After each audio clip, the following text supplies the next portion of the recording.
So ആൻഡ്രോയിഡിലെ camera എങ്ങനെ നമുക്ക് use ചെയ്യാം എന്നുള്ളത് നമുക്ക് നോക്കാം.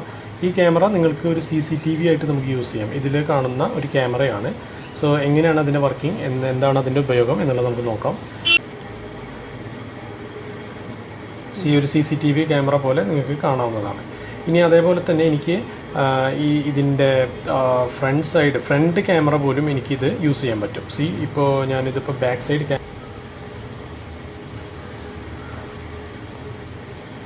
ഇനി നമുക്ക് നോക്കാം. ഇതിൻ്റെ ഫ്രണ്ട് ക്യാമറ ഇപ്പോൾ യൂസ് ചെയ്തുകൊണ്ടിരിക്കുകയാണ്. അപ്പോൾ ഇതാണ് അതിൻ്റെ യൂസ്. ഫ്രണ്ട് ക്യാമറയും ബാക്ക് ക്യാമറയും നമുക്ക് യൂസ് ചെയ്തുകൊണ്ടിരിക്കാം. ഫോണിൽ അറിയുക പോലും ചെയ്യില്ല. ഇനി ബാക്ക് ടു ബാക്ക് ക്യാമറ എടുക്കണമെങ്കിൽ നമുക്ക് അതേപോലെ തന്നെ നമുക്ക് ഇതിൻ്റെ ടോർച്ച് നമുക്ക് യൂസ് ചെയ്യാം. ഇപ്പോൾ ഞാൻ വീണ്ടും ബാക്ക് ക്യാമറ തന്നെ എടുക്കുകയാണ്. സോ വീണ്ടും കാണാം, നിങ്ങൾക്ക് ബാക്ക് ക്യാമറ തന്നെ യൂസ് ചെയ്തിരിക്കുന്നത് കാണാം. ഇതിൽ ഈ ഫോണിൽ നിങ്ങൾ അറിയുന്ന പോലും ഇല്ല ഈ ക്യാമറ യൂസ് ചെയ്യുന്നത്. അപ്പോൾ ഇതൊരു ഹാക്കിംഗ് ആയിട്ട് യൂസ് ചെയ്യാൻ സാധ്യതയുണ്ട്. അപ്പോൾ അത് വളരെ നിങ്ങൾ ശ്രദ്ധിക്കുക. ഇനി അടുത്തത് നമ്മൾ ഒരു സ്ക്രീൻഷോട്ട് എന്നുള്ള ഫീച്ചർ, ആൻഡ്രോയിഡിൻ്റെ സ്ക്രീൻഷോട്ട് എന്നുള്ള ഫീച്ചറാണ് നമ്മൾ നോക്കുന്നത്. നിങ്ങൾക്കിവിടെ കാണാം, ഈ ഭാഗത്ത് ഞാൻ ജസ്റ്റ് ഒന്ന് സൂം ചെയ്ത് കാണിക്കാം. ഇവിടെ നിങ്ങൾക്ക് സ്ക്രീൻഷോട്ട് എന്നുള്ള ഒരു ഓപ്ഷൻ കാണുന്നതായിരിക്കും.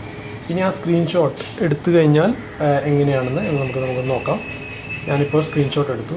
അപ്പോൾ എനിക്ക് കംപ്ലീറ്റ് ഓൺ ദ സ്പോട്ട് എൻ്റെ റൈറ്റ് സൈഡിലുള്ള ഫോണിൽ എന്താണ് സ്ക്രീൻ കാണിക്കുന്നത് അത് അതേപോലെ എനിക്ക് എൻ്റെ ലെഫ്റ്റ് സൈഡിലെ ഫോണിൽ വരുന്നത് നിങ്ങൾക്ക് ശ്രദ്ധിച്ചാൽ കാണാൻ പറ്റും. ഇതൊരു മറ്റൊരു ഹാക്കിങ്ങിന് വേണ്ടിയിട്ടും ദുരുപയോഗം ചെയ്യാൻ സാധ്യതയുണ്ട്. അപ്പോൾ ആൻഡ്രോയിഡ് നിങ്ങളുടെ ഫോണിൽ ഇൻസ്റ്റാൾ ചെയ്തിട്ടുണ്ടെങ്കിൽ ഇങ്ങനെ നിങ്ങളറിയാതെ തന്നെ കുറേ ഫീച്ചേഴ്സ് യൂസ് ചെയ്യാൻ സാധ്യതയുണ്ട് എന്നുള്ളത് മനസ്സിലാക്കണം.